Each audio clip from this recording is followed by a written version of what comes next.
Hello everybody, welcome back to the channel. My name is Johnny and I like to talk about games. This week we're talking about Bioshock Infinite and whether you should play it in 2022. If you're like me, this is a game that kind of flew under the radar for you, or you lost the chance at the time to play it for whatever reason and never came back to it. So today we're gonna discuss if it's worth jumping into in the current time with so many other really interesting and compelling games. And I'm gonna use Bioshock 1 as a basis of comparison because I know a lot of people have played it and loved it. And so that will be kind of our springboard, and from there we'll compare some of the innovations, changes, and improvements. First, let's talk about gameplay. One big change that I noticed is how much more linear the levels are, in the sense that you're really just going from A to B in a lot of these cases. And in fact, you have an arrow that you can pull up at any time if you get lost, like, okay, dumb proof, here's where you gotta go. And I actually appreciated that so much, guys, because I remember getting lost in the first game quite a few times, not really knowing where to go, and just absolutely hating the backtracking. I think one of the things that games do a lot better nowadays is managing that backtracking in an intelligent way, giving you shortcuts or fast travel systems, all this kind of stuff. In the original game, I spent so much time backtracking through areas, aimlessly wandering, like, okay, where do I have to go next? What do I have to do? Very annoying for me, that experience was. And the compounding factor that made it even worse was the fact that Big Daddies and other enemies respawned in those areas. So all of a sudden you were stuck backtracking, not knowing exactly where to go. And you also had all these respawning enemies, annoying sentries, turrets, all this sort of stuff. Hello, my name is Basil, and I had a much better time in Bioshock Infinite traversing and just enjoying the story. I think the linear works way better for this type of game, personally. The other thing is the game is just much smoother. The gameplay, the shooting and stuff and movement feels just way cleaner for me in this game. You can tell some time has passed and they've improved how the game runs or just performs, how it feels. Really just felt a lot better to play. And they have some amazing gameplay additions, like the ability to grapple to posts, or like the zipline stuff where you can actually kind of zip line through these metal bars that are everywhere. I'm forgetting the actual name. It has an actual name for it, but the zip lining was awesome in the game. It really added a level of verticality to the whole thing where you could outmaneuver bad guys by kind of zipping to a different location or a different level of elevation to tackle enemies in a smart, intelligent way that complements your playstyle. Maybe you're playing a sniper-focused build, so that really helps you get that distance between you and the bad guys that you need. Or on the opposite side, if you're going for a shotgun up close, that's a gap closer, right? You can zip line into a group of enemies, get the jump, shotgun everybody, zip line out, clean, nice, and smooth. The other big change is that you have a companion at all times in this game, which is Elizabeth. We'll talk about more in the story segment, her significance, but as a companion, she works very well, and she's constantly giving you little assists, ammo, salts, which it's like your mana, isn't it? She gives you health and this kind of stuff. She gives you money too every now and then, and she can kind of tell what you need in a way. So if you're low on health, there's a big chance she will give you some health. If you're low on mana, she'll do that. So she can actually tell what resource you need, it seems, and she's actually useful, which is very interesting. It's a bit awkward at times because she is following around, and she's getting shot at just like you are, but of course she's invulnerable, so she can't actually get hit or die.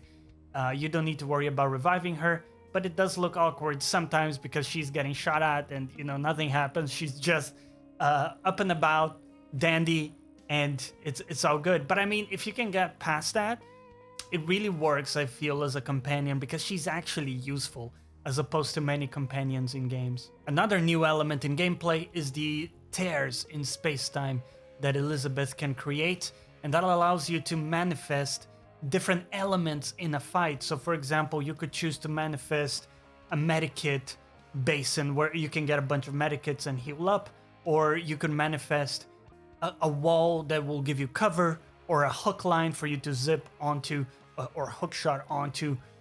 And you can really choose how to use these at different times, again, to fit your play style. There's a huge emphasis in this game of allowing multiple play styles. Everything's viable. It's not a particularly difficult game. I played it in normal difficulty and I found it quite forgiving, to the point where really any playstyle would work. If you're hinging mostly on powers, that is totally fine. If you're kind of up and close with your shotgun, that can also work. So all these different things work, and these systems work together to enable the different playstyles. The last thing I'll mention for gameplay is that the upgrades you can buy for the different vigors, these are the powers you have that use up mana, the upgrades actually change the powers in a significant way that maybe gives you a reason to use the power. So maybe the base power isn't that good, but actually with the upgrade, it's really interesting and complements your strategy really well. For example, I know that one common upgrade that you can get for several powers is that instead of affecting just one enemy, it kind of has a chance to propagate and affect multiple enemies. So for example, the levitation spell, where you can levitate an enemy, you effectively stun them for, it's like CC, for that duration. It can also propagate to others when you upgrade it, and that can be really powerful if you can CC a whole bunch of enemies that way. And other abilities do that as well. I really liked the fire spell that does a lot of damage, and you can upgrade the damage it deals, but also you can add like cluster bombs to it so that when it explodes in clusters too, dealing a lot of AoE damage. That was really good for just wave clear whenever that was needed. Let's talk a little bit about presentation. This is an area where the original Bioshock 1 already excelled at, right? The Rapture had an amazing atmosphere. It's really carefully crafted, and it really put you in the spirit of what the game was trying to do. I think this is a very worthy successor. It has a very different setting in a way, although it is still going for that vintage look of everything. But this is a flying city, isn't it? And so the setting is a lot different in that sense. Instead of underwater, they kind of went the opposite way. It's in the clouds. But I actually love how they used the same type of aesthetic of the first game and used it in this very different setting in the sky. Just works so well. I never thought the two would go together, you know, kind of old tech, vintage, and the flying city, which is kind of a huge technological impossibility, at least that we know of. So that was a surprise for me, and immediately I was kind of taken aback. I was really enjoying this setting straight away with the flying city aspect. Such a cool idea that we have seen, you know, many times in other media, of course. But just done so well here. It just kind of works. You know, it seems as you traverse the city, it seems like it makes some sense in a weird way. Like, you know, how the shops are positioned, and people can actually traverse that pretty well. It seems like a nice place to live, too. We talked a little bit about companions. Elizabeth, your companion, has a very Disney-like aesthetic. She kind of looks like a Disney princess, doesn't she? She has the ultra hourglass format. But then her face features are very, very Disney-like. It's kind of round features, just the nice straight hair, straight black hair, right? Snow White type deal. And she's a nice character. Straight away, you're kind of interested, like, what's going on with Elizabeth? What is the deal? We'll talk a bit more in the story segment about what's going on with that. But tying to Elizabeth, there is also Songbird, which is this kind of mechanical automaton. That's the best way I can describe it. So it's just this giant bird, right?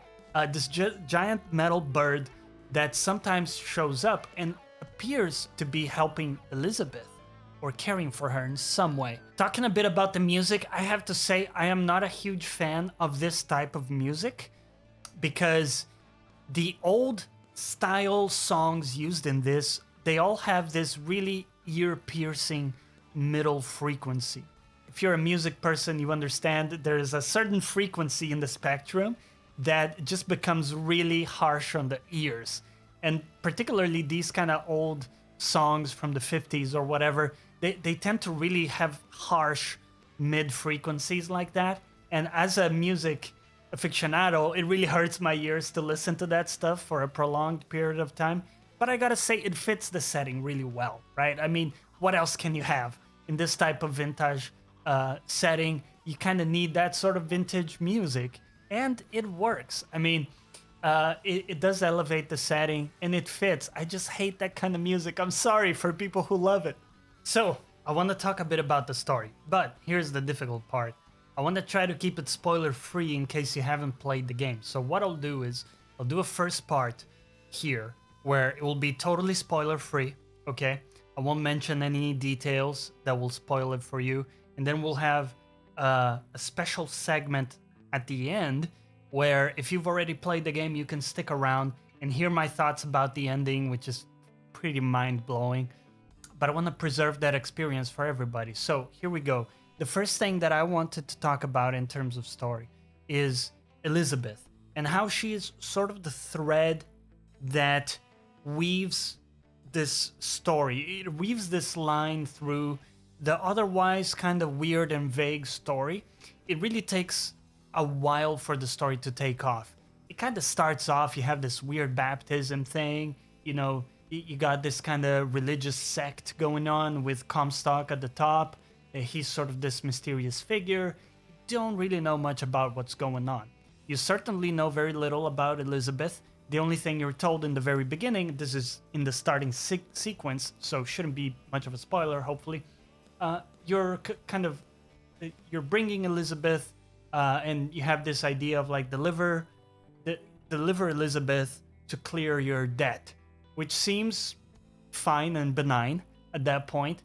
But as we'll learn later, it has more to it. And everything really has much more to it. When you get to the end, this is one of the most mind-blowing plot twists, I want to call it, or endings in general for a video game. Period. Okay? I won't say any more than that because I want to preserve the experience for you. So if you've already played it and you want to hear my thoughts, just stick to the end. Make sure you stick to the end of the video. And I'll go into detail about what is even my understanding of what happened there. That's the level, right? I mean, people are making explainer videos about this ending and all this stuff, so I'm not sure I got it 100% right, but I'll give you my take on it. All right, so with that, we're now going into full-on spoilers for the ending. So please, if you haven't played the game, go and play it and come back, right? You can hear my thoughts after, and I would love for you to come back and hear what my take is from this ending, because it was really, really mind-shattering for me. One of the few times on stream that I was lost for words, right? Usually I'm a very talkative guy, always have something to say, right? Smart ass.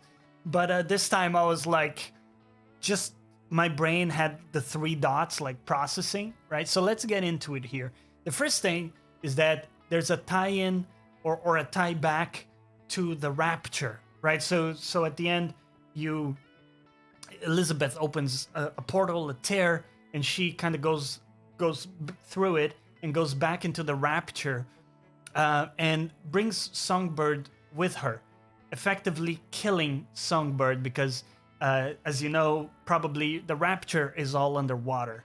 So Songbird, being this giant bird automaton, he's brought underwater and he just like collapses, right? So that's kind of how the ending starts, quote unquote. And it only gets more mind-blowing from there. It's really even hard for me to summarize here, so I'll do my best. But please correct me in the comments. Tell me if I missed anything. All of that good stuff. But in summary, Elizabeth is Booker's daughter, okay? So we learn eventually that Booker inextricably comes to give away his daughter. In the last moment, he regrets giving away Elizabeth and tries to hold on to her and refuse the trade. But Comstock from the future grabs her through this space tear and just pulls her in. And as the tear closes, her finger snaps, right? And that's a tie back to what you hear initially in the story, where she's talking about how she lost her finger as a kid, right? There isn't much more to it. It's kind of left as a little aside, and they never really come back to it until here in the end, which is a nice little closure on that piece. Like, why did she lose that finger? And it makes sense. So here's where it gets really confusing, and we have to bring in the concept of the multiverse, which is what's going on here. This universe is comprised of multiple universes inside it, multiple realities or dimensions, however you want to think about it. We're going to talk about it in terms of branches of the multiverse, okay? And the one sci-fi aspect to all this is that Elizabeth and others, they have a way of interacting between these different branches of the multiverse. This is the thing that is typically viewed as impossible in what we know about quantum physics. The multiverse, or the many worlds interpretation of quantum physics, explicitly says that we cannot interact between the different branches of the multiverse. So this is where you have to suspend your disbelief and just enjoy the story, right? So Comstock from the future, now having Elizabeth, goes on to raise her as his own daughter. And in this present reality, Booker is left without his daughter. He's kind of lost, right? He has all this guilt. And this leads to the event of the baptism. Now here's where it really gets confusing, and we're gonna name two main branches that we're gonna focus on. So we have branch A, where Booker goes to the baptism, gets baptized, and is essentially reborn to become Comstock eventually, right? So he goes on to become Comstock. He goes on to do all this science-y stuff with the space tears. He does it so much that we know he becomes sterile as a result of doing all that, which explains why he needs to go back to that timeline and get baby Elizabeth to raise her as his own daughter. Now, let's go back to that baptism scene, that pivotal moment where branch A started. Another branch, branch B, is when Booker doesn't get baptized in that event. So he refuses to be baptized. This starts branch B of the multiverse, where he just stays in his, as he is. He has to deal with his guilt, and eventually he gets to the point where Bioshock Infinite starts. So at that point, we are Booker from branch B, and we have Elizabeth with us, grown Elizabeth, which we don't know is our daughter at that time, right? And we're kind of bringing her to the island. We don't really know much about what's going on, who she is, all this stuff. It all gets developed there. But what's interesting is that all of the events of the game are actually, when you boil it down to it, are actually Booker getting some nice quality father-daughter time with Elizabeth, right? All of it is them interacting, getting to know each other, and growing to respect and like each other. And I think that's a beautiful take on it. In a way, Booker is getting this precious, like, borrowed time with his daughter Elizabeth that he had lost, the long-lost daughter, right? But of course, all this leads to the ending where he kills Comstock, which turns out to be himself in a different branch. So Booker from branch B kills Booker from branch A, who turned to be Comstock in the end. And he has this very cryptic, Comstock does, has this very cryptic sentence as he dies, like, it's finished, something like that. We don't know to what extent he understands all of what's happened here, but he seems to have some level of understanding of it at that point. And then we're brought back to that baptism event where all the different Elizabeths from different timelines are smothering Booker in the water and effectively killing him. And at that point, she is preventing Booker from becoming Comstock, and therefore preventing Comstock from kidnapping Elizabeth from that fateful event that we described initially. So in a way, she killing Booker prevents all of that from taking place. What we don't know is, does that mean she also ceases to exist at that point because Booker is her dad? So if he dies, does that mean, you know, it's kind of open to interpretation in the sense that we don't see her disappear in the end. So, you know, the game devs don't show us specifically that. My read is that she continues to exist because at that point in the baptism, she has already been born. And so in that timeline, she continues to exist, but Booker is dead, right? But either way, I thought it was a beautifully executed multiverse type story. And just the setting, the atmosphere just really worked wonders for me. I absolutely loved this ending. One of my favorite endings in a video game. But this has been a long video for me to make. So if you stuck this long, I really appreciate it. And again, let me know, correct me in the comments if I got it wrong. I would love to get it right on this one because it's kind of complex. But all the clips that you may have seen throughout the video are from our stream on Twitch. So I would love for you to give that a shot and jump in there, have a discussion with us. We're currently playing Deus Ex Human Revolution for the first time. And with that, I bid you farewell until the next one. Take care. Bye-bye.